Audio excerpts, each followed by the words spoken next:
welcome to what is actually the fourth Indian Urban Futures Symposium, which is being held as part of the Bristol Housing Festival. This is the second day of the festival, and it's a great thrill and honor to open the session. And I must thank our sponsors, Bureau Happold, who are in a sense a local firm because they started in Bath, which is the neighboring city to Bristol, and now have offices around the world. And over the last few months, they've been working with us and with SCAD on the next stage of our project. I want to say something about the Indian Urban Futures Program for those of you who've never heard of it. It started almost 5 years ago with 2 events in London, which were sponsored by the Urban Design Group.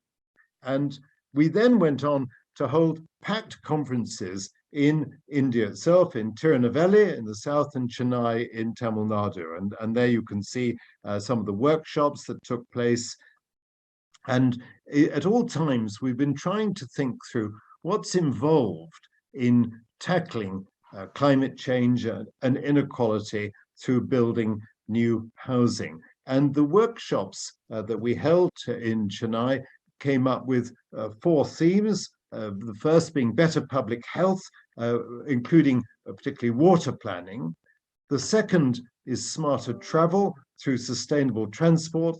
Thirdly, building stronger communities, because after all, we're not just talking about bricks and mortar, we're talking about human beings through capacity building, through supporting community engagement. And finally, affordable neighborhoods through smarter housing design. And it's that 4th theme we're particularly taking up today.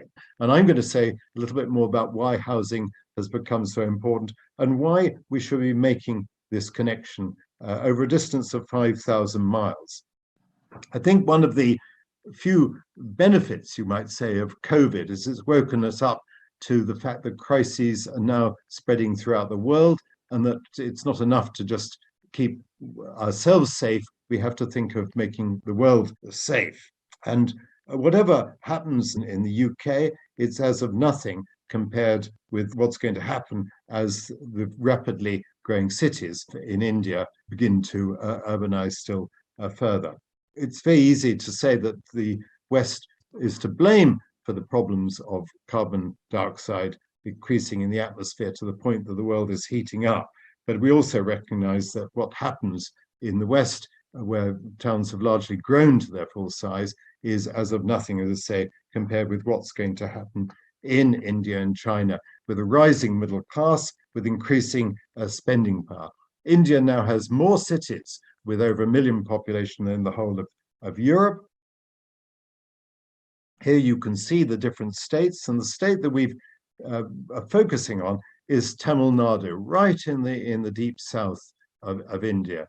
And fortuitously, Tamil Nadu has a population a little bit larger than the whole of the UK, over 84 million, but it's roughly the same land area size as England. And you can see some of the main cities on the map, and right at the bottom, Tirunelveli, which we're comparing with Bristol. And by almost a miracle, both Tirunelveli and Bristol currently have populations of around 500,000, and both are growing.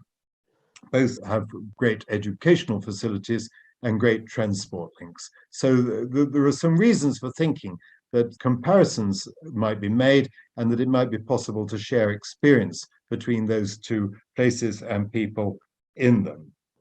Both countries suffer from problems of public health to do with air pollution, but the air in the bigger India cities is becoming quite intolerable as a result of traffic in particular.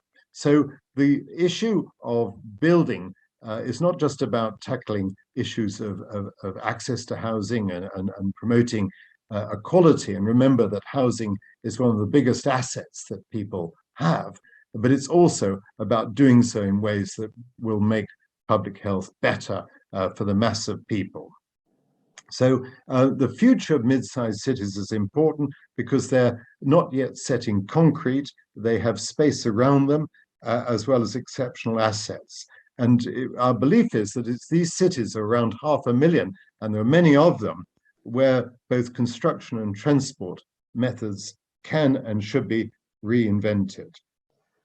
So why does housing matter so much? There'll be masses of articles in the next few months about tackling global climate change, and much of that discussion will be directed at nations. But our belief is that it's rapidly growing cities and towns which also have to change direction.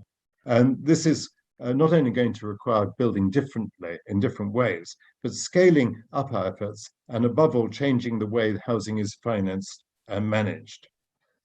In both India and UK, in Tirunelveli as well as in Bristol, there's an issue of getting hold of land in the right places to create neighborhoods where a mix of people can live together reasonably happily. The invention of garden cities, the idea of reconciling town and country, Howard's great idea of tapping the unearned increment, as he called it, the uplift in land values, to pay for the infrastructure, the roads and the utilities and community facilities that towns need. Those ideas were then applied in the post-war new towns. And I was interested in whether the sorts of ideas could also apply in other parts of the world where a lot of development was going to happen. And I particularly came to see the potential for doing this in southern India when on a visit, in fact, it was a sketching holiday, I came across SCAD for the first time. And I was incredibly impressed by what they were doing. I should say that SCAD is a group of social enterprises set up 35 years ago by Dr. Cletus Babu. And they've gone on to work with hundreds of villages and thousands of women's groups who largely counted amongst what they call the disempowered, or we might say the disadvantaged, or the poor. And I was impressed not only by their philosophy, by the practical way in which they were helping people.